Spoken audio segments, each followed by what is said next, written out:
Biología, unidad 3, sistema excretor y sistema nervioso.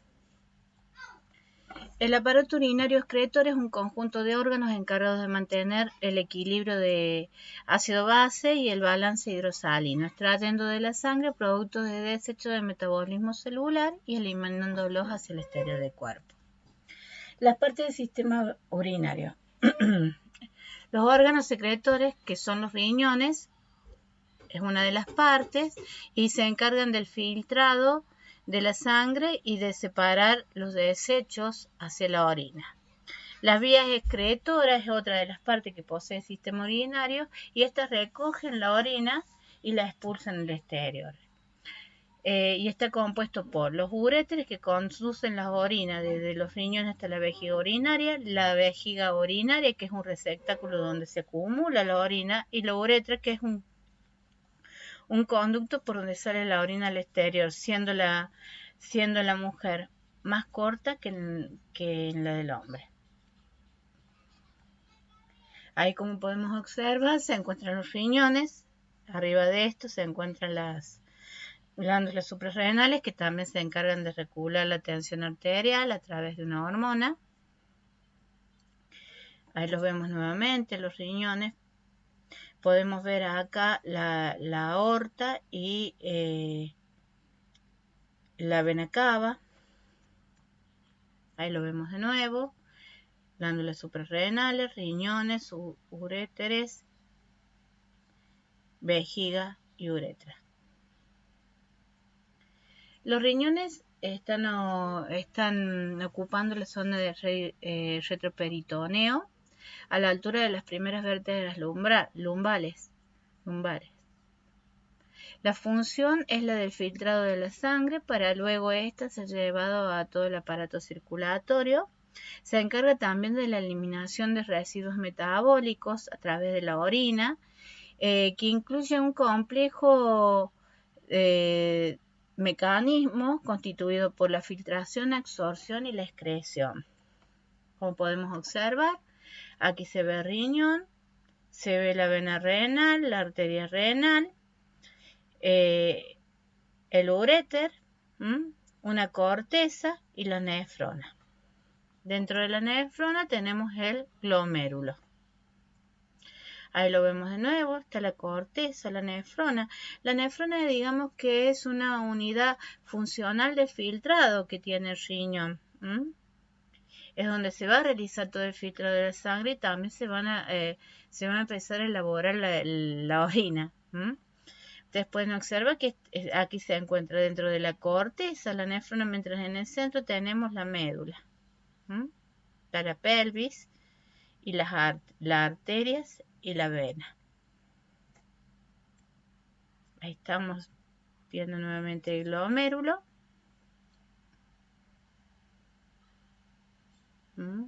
Dentro de la corteza. Ahí lo vemos en el filtrado.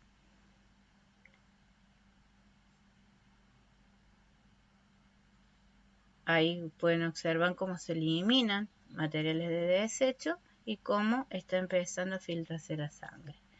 Debemos tener en cuenta que esto es solo una fracción del funcionamiento del riñón, que lleva también todo un proceso físico-químico a estudiar mucho más adelante y en toda su complejidad, cuando se vea morfofisiología, pero el objetivo de poder mostrar estas imágenes es poder identificar que el riñón sí tiene una unidad funcional que realiza la función de excreción y de filtrado de la sangre, excreción de materiales que no utiliza y filtrado de la sangre, como ustedes pueden observar. Aquí lo tenemos nuevamente.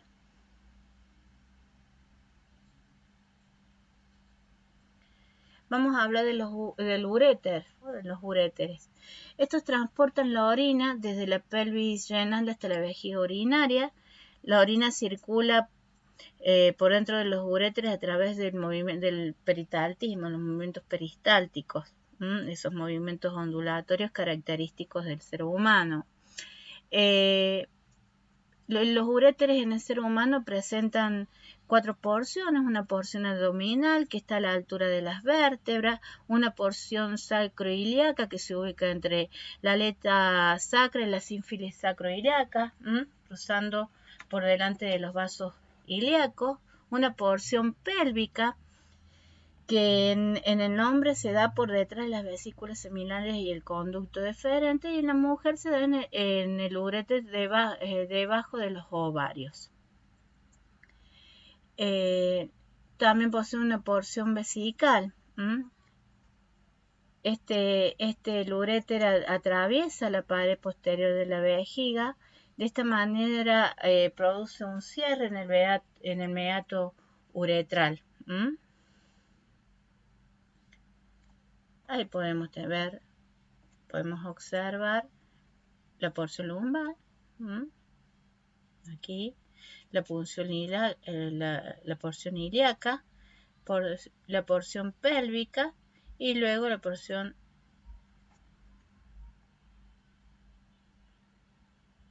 intramural.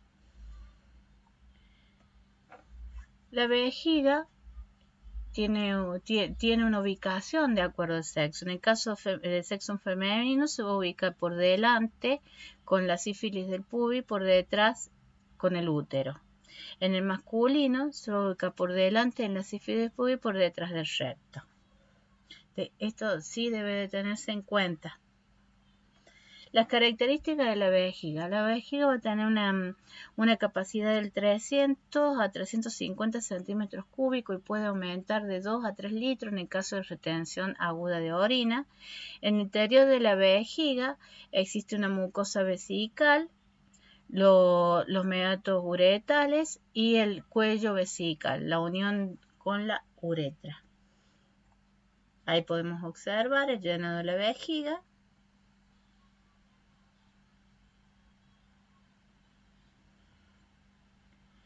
La uretra. La uretra tiene en la mujer una porción, digamos, mucho más corta, de 2,5 a 4 centímetros, mientras que el hombre es mucho más larga y está en contacto un poco con el exterior, que sería 20 centímetros.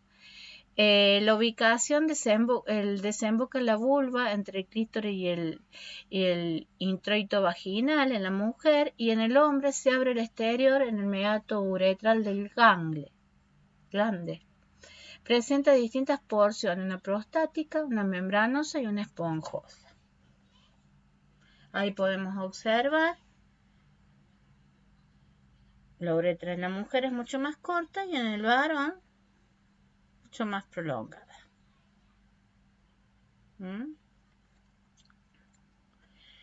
Vamos a hablar de la orina. La orina es un material transparente, amarillento, de un olor característico, excretado por los riñones, y elimina al exterior sustancias que ya el organismo no necesita. El ser humano produce aproximadamente 1,4 litros de orina al día. La orina puede ayudar a diagnósticos de varias enfermedades, como el de diabetes, cuando se presenta en exceso glucosa en la misma, o otro tipo de material proteico. Generalmente la orina contiene un 50% urea, que es producto de la degradación del metabolismo de proteínas, y otro 50% es sodio, cloro, amonio, creatinina, ácido úrico y bicarbonato. Ahora vamos a pasar al sistema nervioso. La función del sistema nervioso es la del control del organismo. Se divide en 2 subsistemas principales. Y estos, a su vez, en otros, puntualmente en el sistema nervioso periférico. Vamos a notar eso. Los sistemas en los que se dividen son el sistema nervioso central y el sistema nervioso periférico. El sistema nervioso central va a abarcar el encéfalo y todo lo que esté contenido en él, conjuntamente con la médula espinal, mientras que todos los otros nervios y ganglios lo va a abarcar el sistema nervioso periférico. Ahí, como podemos observar en la imagen, está la división del sistema nervioso central, cerebro y médula espinal o espina dorsal, y sistema nervioso periférico. El sistema nervioso periférico a su vez se va a dividir en el sistema nervioso autónomo y sistema nervioso somático. El autónomo va a ser el que comunica órganos y glándulas internas. Y el sistema nervioso somático comunica órganos sensitivos y músculos voluntarios. En el sistema nervioso autónomo vamos a tener una división simpática que se va a producir en la excitación y una división parasimpática en la calma. Mientras que en el sistema nervioso somático vamos a tener una división del sistema nervioso sensorial con entradas sensoriales, por ejemplo la del tacto, y un sistema nervioso motriz con salida motora, por ejemplo caminar, moverse.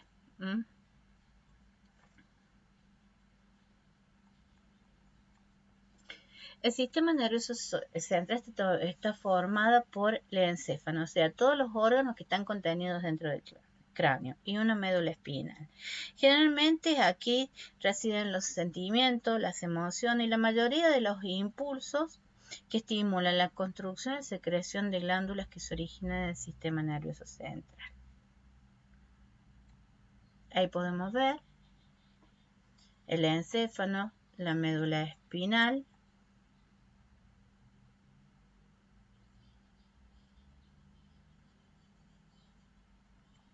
el sistema nervioso periférico incluye el tejido nervioso que no es parte del sistema nervioso central. Los nervios craneales y sus ramas, los nervios raquídeos y sus ramas, los ganglios, los receptores sensoriales, también llamados en algunos casos nociceptores, que son los que nos ayudan a determinar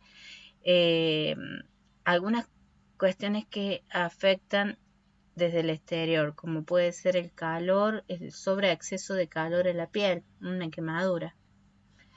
Tiene como función recibir y transmitir hacia el sistema nervioso central los impulsos sensitivos y hacia los órganos efectores los impulsos motores.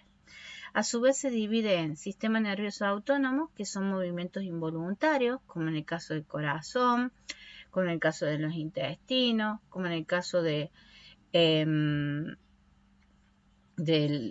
aparato digestivo. Y el sistema nervioso somático son los movimientos voluntarios, mover una pierna, cerrar un ojo. El sistema nervioso entérico vigila, digamos, los cambios químicos que ocurren en el aparato digestivo, puntualmente en el estómago. Aquí tenemos el sistema nervioso autónomo y los distintos estímulos que puede recibir: contraer las pupilas, estimulación de la saliva. No hace falta que lo sepamos todo, pero sí entender que existe un sistema nervioso autónomo y cuál es su principal función. El sistema nervioso somático depende de dónde salgan los nervios, es decir, si los nervios son craneales, va a ser el nombre que van a recibir nervios, por ejemplo en este caso, nervios craneales número 12. Y si son nervios raquídeos, van a recibir el nombre de nervios raquídeos. Y estos van a estar constituidos por los nervios cervicales, los dorsales, los lumbares, los sacros y los nervios coxígeos. El sistema nervioso entérico, lo que tenemos que tener en cuenta es que es semiautónomo. Muchas de las influencias de la acción del sistema nervioso entérico está provocada por el exterior, por el hecho de alimentarnos, y a través de eso es que se va a ir produciendo los movimientos del estómago, ¿no? Hay que tener en cuenta eso, sobre todas las otras cosas. Aquí tenemos como el cerebro recibe la llamada o avisa que tiene hambre para empezar a mover el estómago. Y a raíz de eso se van produciendo diferentes ácidos que van a permitir que se forme quimo. Este quimo que va a transitar luego en todos los intestinos que también van a tener un movimiento regido por este sistema entérico. Ahora vamos a hablar de la neurona. La neurona es una unidad funcional enérgica porque digamos de su funcionamiento se desprenden los impulsos.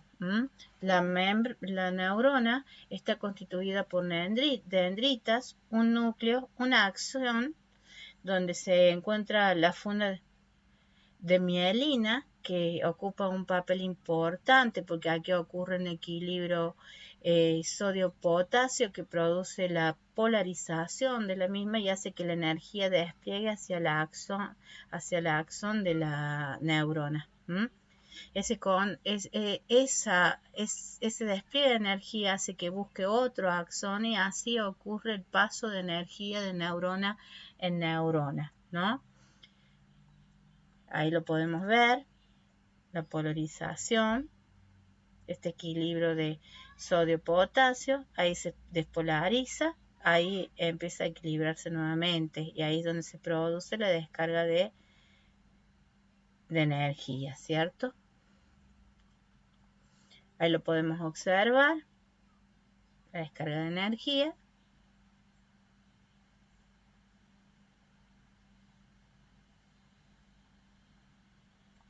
Ahí lo podemos ver, de neurona a neurona. Este proceso también es llamado sinapsis. Cuando una persona quiebra el equilibrio de la sinapsis, ya sea por efecto de sustancias externas como pueden ser el alcohol etílico, hace que estas neuronas trabajen mucho más rápido y que se pierdan algunas de ellas en un proceso de desequilibrio.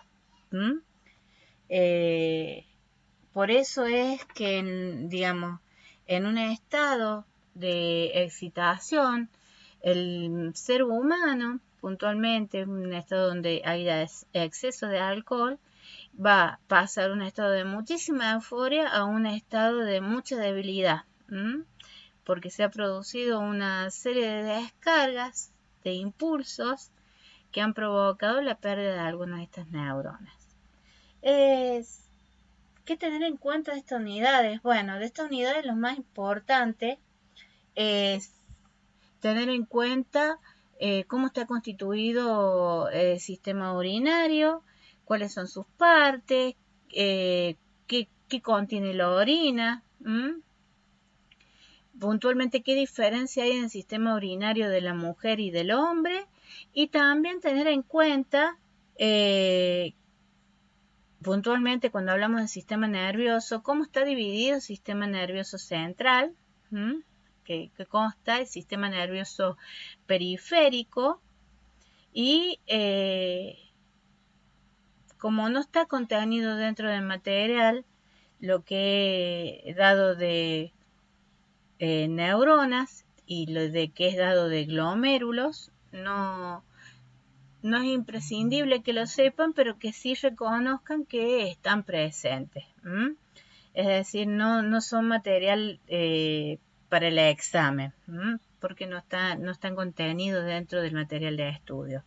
Sí deben estar presentes porque si no tendríamos la explicación fundamental acerca de su funcionamiento. Entonces, muchas veces no se colocan cosas en el material para no hacerlos tan extensivos y en clase poder dialogarlo un poco más y que queden claros algunos conceptos, ¿no? Porque aquí en enfermería lo que se trata es de que ustedes conozcan la funcionalidad para que luego en morfofisiología o en anatomía puedan desgregar los conocimientos y poder adaptarse mucho más rápido a esta vida universitaria que les espera. Muchísimas gracias.